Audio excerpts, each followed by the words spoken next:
Hello everyone and welcome to the podcast. My name is Caroline and I am the founder of the business community Bay Talk, where we connect and promote local business in Sydney's inner west. Thanks to my son Richard for producing the intro music. In today's podcast I am joined by a very inspirational woman, Marlene Moore. Marlene is a fitness coach and five top with quite a story behind her. Marlene grew up in a suffocating Egyptian environment, and at the age of just 19 she ran away from the repressive rules and expectations of a society that she never identified with. In this podcast, Marlene will talk us through her story of building a life in Sydney and her story of her own weight loss struggle and unhealthy relationship that she had with food. Hi Marlene. Hi Caroline, how are you? I'm good, thank you. Thank you so much for coming to talk to me today. It's okay, thanks for coming on. Yeah. So can you talk us through the journey of escaping the oppression of very conservative control that you had from your father and ultimately getting away from Egypt? Yeah, well, I was born and raised in Egypt and in West Africa on the Ivory Coast, but at a very young age, between the age of 4 and 9, my mum had brought us here to Australia, so I had a taste of the Western world and freedom. So going back to my father and being in Egypt was a very, very, very hard thing for me to readjust to after getting a taste of freedom in the Western world. And my father was very, very controlling. I don't want to say that he was like every Egyptian man, because there are some great Egyptian men out there, but my dad certainly had a lot of personal issues, pride issues, ego issues, and they translated a lot into the way he disciplined and ran the family. My mum definitely was not happy with my dad. He was physically abusive with her at times, but mostly emotionally abusive with the entire family, especially the girls and the women in the family. And I remember at the age of 18, I had my last face-to-face interaction with my dad in Egypt. And I had woken up in the morning. I was very well overweight because I'd been emotionally eating my whole life and didn't know how else to deal with my emotions. And I woke up one day excited to go for a jog, and I was just about to leave the house when my father went, "Where do you think you're going?" And I said, "I'm going for a jog." And he said, "No, you're not." And I said, "Why not?" And he said, "Because I said so. Get back in your room." And I, of course, being a teenager, was very upset and walked into my room and slammed the door behind me. And my dad came in, threw the door open. "Did you slam the door?" And of course I was afraid, and so I lied and I said, "No, it was the wind, it was a breeze." And he said, "No, you're lying." And he pushed me to the ground, spat on me, and yelled at me and said, "You're gonna amount to nothing, you're a disrespectful dog," something along those lines, "and you're not gonna be anything in life." And I remember as I was laying there on the floor, I had just had enough of everything. And without thinking, I just laying down on the floor with him standing over me, I just kicked him right in the nuts, which I'm still very proud of today. And he fell over on the couch behind him, and I took my opportunity and ran out of the house, knowing that he was leaving the country that night for a business trip. And then while he was gone, I started planning my escape from Egypt. So our passports were locked away in his safe because he knew that we wanted to leave, and we weren't allowed to work because having an income meant options and freedom, which he also didn't like. So I was very much wanting to leave but didn't really know how to. And one day I was approached by a couple of guys in a philosophy class of mine, and they said, "Hey, there's a university competition. They pay the winners $3,000 in cash and $3,000 worth of prizes. We think you're pretty smart. Do you want to be part of our team?" And I, of course, saw this as a sign or my opportunity, so I jumped on it. I won't go into the details, but we won first place. And I was then able to take the $3,000 and go to the Australian Embassy with photocopies of my passport and my birth certificate to prove that I was my mother's daughter, and my mum had Australian citizenship. And they issued me a new passport, and that took maybe about 3 months of secret visits to the embassy and then hiding my passport literally in my underwear because I didn't want it to be found. Yeah. And then I started planning my escape, and I told my mum because she'd been talking about wanting to leave for a very long time, but she was always very afraid. of taking my brother, who was the only son my dad had and the only man in the entire extended family carrying the name, and leaving. So mom was always very afraid. So I shared with her, I told her I wanted to leave. She agreed, yep, I'll leave too, but can you put it off a bit, she said. And I knew, given my mum's history, that she was a bit flaky and I didn't want to. So I said, no, I've booked my flight. This is the date that I'm leaving. And then, of course, the night of my flight, my mum locked me up or deadbolted the doors of our 4th floor apartment and sat outside in the stairwell until my flight took off without me. And when she finally came through the doors, of course, I'd been bawling my eyes out for hours and messaging her and begging and pleading. And the begging and pleading turned into anger and insults to my mom, for what I considered backstabbing me and, not helping me leave an unhealthy environment. So when she came through the doors, I pushed her aside, took my suitcase, ran to the airport. Of course, they confirmed the flight had left without me. And I got back in my car and just sat there and bawled my eyes out for a good 20 minutes and then realized, all right, no time for tears. I have to find another solution. So I called the airline and made up a story about how I had a flat tire and missed my flight. And they said, that's fine, there's another flight tomorrow, we'll put you on there, you just need to pay another $200. So of course I did that. And I didn't go home that night. I stayed at a friend's house. The next day when my friend was dropping me off at the airport, I walked in and of course my mom's there with my dad's brother, because my dad was still on a business trip and had no idea what was going on. But my mom had went and told his brother. So they're both there waiting for me to show up at the airport because they called the airline, found out there was another flight the next day. So they were a step ahead of you. They were a step ahead of me. Yeah. So I walk in, my uncle sees me and comes up, grabs me by the shoulders and goes, what the hell do you think you're doing? This is all in Arabic. And I said to him, I'm getting the fuck out of here. That's what I'm doing. And he said, no, you're not. And he took my suitcase, snatched it out of my hand and started walking off. And I thought, you know what? I don't need clothes. I just need my passport. That's all I need. So I went up to the guard and gave him my Australian passport. And as he was looking at it, my uncle came up from behind me and snatched the passport out of the guard's hands and said, I'm her legal guardian. She's not allowed to leave the country. And he walked off. So I turned to the guard with complete look of shock on my face and said to him in English, I don't know who that man is. I said, but you just gave him my passport. I said, you better go get it back, otherwise you're going to lose your job. Quick thinking. Yeah, I know. I still can't believe I came up with that. But he ran after my uncle and said, sir, you got to give me back the passport. And of course, they argued about it. And he said, either way, it's an Australian passport. Even if you're her legal guardian, it won't apply. So surely enough, I got my passport back. I went in, got my boarding pass, and came back to that threshold again where my mother and my uncle were standing in hopes of getting my suitcase back. And I went up to the threshold and my uncle came in and leaned really close to me and he said, you're going to be in so much trouble when you get back. And with all the rage and anger and repression of 18 years or 19 years, I just looked at him and I said, you know what? Fuck you, fuck your family, and fuck your culture. And I turned to my mom and I said, Mom, I said, are you going to give me back my suitcase? And she said, no. I said, that's fine. I said, but I have everything I need here in this small bag, which was a computer bag, to never have to see you again. I said, you can give me back my suitcase and you'll see me again, or you can keep it and you'll never see me again. And she didn't say anything. And I began to walk away and she said, wait, come back, take your suitcase, which was a huge relief because I wanted to see my mom again too.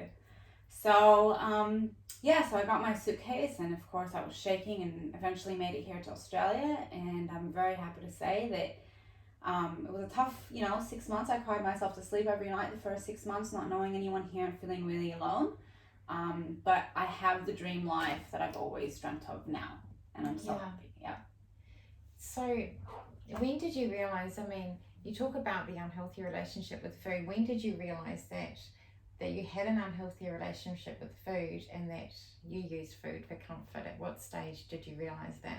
I think I always subconsciously knew, but it wasn't the forefront of my mind as something that I could fix until actually a few years into me leaving the finance industry and getting into fitness. I'd already lost about 25 kilos But it was a lot of struggle, like forcing myself to diet and forcing myself to exercise and, falling off the wagon and binging one day and then beating myself up for days. And it was actually one of those negative downward spirals that I was having, that I remember looking in the mirror and I just heard myself inside say, "You're an ugly fat bitch."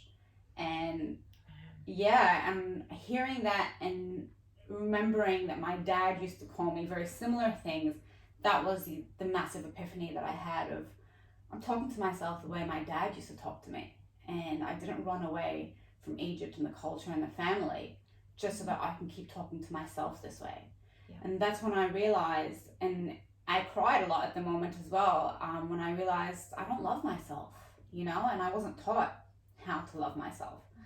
So I think that became the initial awareness of, I don't have a good relationship with myself. I've got very poor body image issues, and I'm not using food for nutrition. I'm using it for comfort and even to bury some of my feelings instead of dealing with them. Yeah. So that started me on a whole different journey, still very much tied to fitness, but more incorporating the help of psychologists and lots of self-help books and doing weekend-long courses, just to understand where I got these negative thought patterns from, and then begin to use what I call emotional coaching to slowly transform the relationship that I had with myself, my body, and food. And this same program of emotional coaching is what I use with my clients now, and I think that's what gives me a great competitive advantage instead of just nutrition and exercise, because we can all get those online. There's a million eating plans and exercise plans. There is, yeah. But there's a reason that people struggle to stick to it, and that's because a lot of people are dieting because they hate themselves or they hate their bodies instead of they want to learn how to love themselves and care for themselves. So that was my epiphany there. So then what I would like to ask then is that, so as you know, after having a baby, you're tired, you're hormonal. Of course. There's days you don't get to the shower. Yeah. I know a lovely story of coming home and I had a red t-shirt on and there were these two really big wet patches on my t-shirt because your boobs are leaking, tummy's wobbly, you're crying, you don't know why, and it's just a hard time. And so in this time more than ever, you need to feel loved and supported and not pressured to get your pre-baby body back when you've got so many other challenges that we're going through. Absolutely. And I know as a woman, I just needed to feel from my husband, just from everything, that I was just complete and unconditionally loved, and it didn't matter. Of course. Do you think there's too much pressure to get the pre-baby body back? And what tips can you give to a woman to get her body strength back, particularly the core?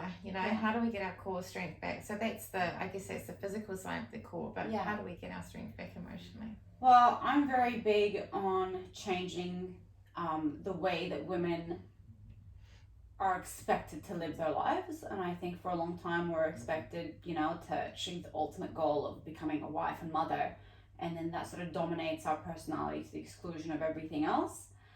So I'm very, very, very passionate about promoting or encouraging women to still maintain their identity after having kids.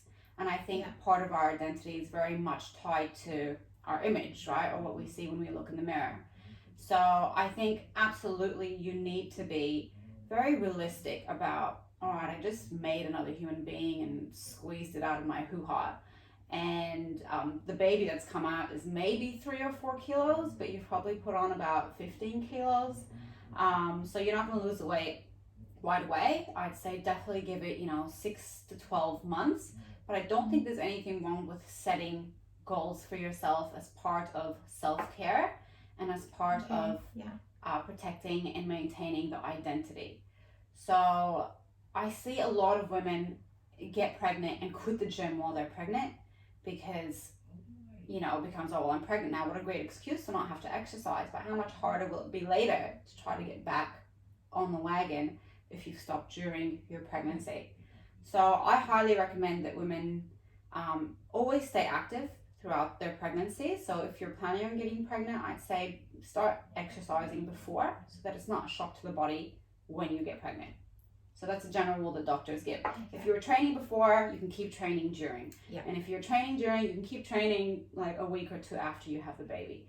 But if you don't have a history of exercising and, you know, you got pregnant and you know, sat most of the time, then I'd say absolutely you need to take it very, very, very easily, very slowly moving into it. And definitely check with your doctor or obstetrician about the abdominal separation. So when your muscles get pulled apart because your stomach's stretching so much, your core section is definitely going to be negatively affected, and you have to very gradually work your way back into that. So I'd say the right type of pressure is good pressure, and that pressure should only be from yourself. It shouldn't be from your partner. It shouldn't be from society or from some hot Instagram woman that had a baby and looked, you know, came out of the hospital looking like a supermodel. Most of the time that's genetics. So be realistic with your goals, ease into everything, but don't be afraid to set those goals and put healthy pressure on yourself to be a woman of your word, for example. So if you say, you know what, I had this baby, and that's what I did. I said, I had this baby, but I don't want to lose my identity. And I spoke to my husband and I said, you know what, I carried it for 9 months. Next 9 months, you're carrying the baby. And I prioritized my going to the gym, you know, 2 or 3 times a week. And that was it, just the gym and my baby. Everything else went to the bottom of the priority list. But I did not want to come out the other end as a mom who, you know, put on 10 kilos and now I'm going to have a second baby, put another 10 kilos on top of that. And then there goes my body image all over again and my self-esteem. And I think it's important for us to protect that. So as long as you have a way of easing into it, I think that's healthy pressure, not bad pressure. Okay, so as long as the pressure, like you say, is internal, it's only for what you're wanting for yourself, not what you're expecting, well, what society is expecting on you. That's it. Hollywood is expecting. No, it's really about feeling good in your body. Yeah, just feel good in your body. But if you don't exercise and you've put on a lot of weight and you got into the habit of, you know, finishing your kids' food and never making yourself a real meal and just eating everybody's leftovers, and that's another example of the way that women or moms put themselves last. Yeah. And then inadvertently put on weight because they haven't prepared an actual meal for themselves. They're not aware of how much they're eating. They're just eating everybody else's leftovers and they're exhausted at the end of the day. Yeah. But if you prioritize you and make yourself meals because you're just as important as everybody else in the family and only eat your food and prioritize your training just like your partner is going to prioritize his training because he'll still go to the gym, then I think that's very healthy. Yeah, no, so do I. Now, have you got anything else that you want to add or say to the listeners? Well, I think whatever stage of your life you're in or whatever your goals are, be it weight loss or even if you want to build some size or you just want to lose just a little bit of weight just to feel good again, I think the foundation has to be one of self-love and doing things because you love yourself, again, not because you hate your body. Because if you wake up every morning and look in the mirror and think, I gotta change my body, I hate it, what a bad way to start the day. Oh, yeah. Yeah, but if you wake up every morning and you look in the mirror and you think, you know what, I deserve to put some effort into myself and I'm gonna prioritize me and what's good for me, then that's an encouraging, empowering thing that will remind you throughout the day that you matter and that, you know, tough love, you know, that you enforce with yourself is just like the tough love you enforce with your kids. So your kid might not feel like studying, but they have to study because they have an exam. So you're gonna make them study. And the same exact thing. You might not feel like working out or you might not feel like having salad, but you know it's what's good for you and so you're gonna do it. So that's what I would say to people is whatever your goal is, whatever it is you're trying to achieve, make it come from a place of self-love instead of self-loathing. I love it.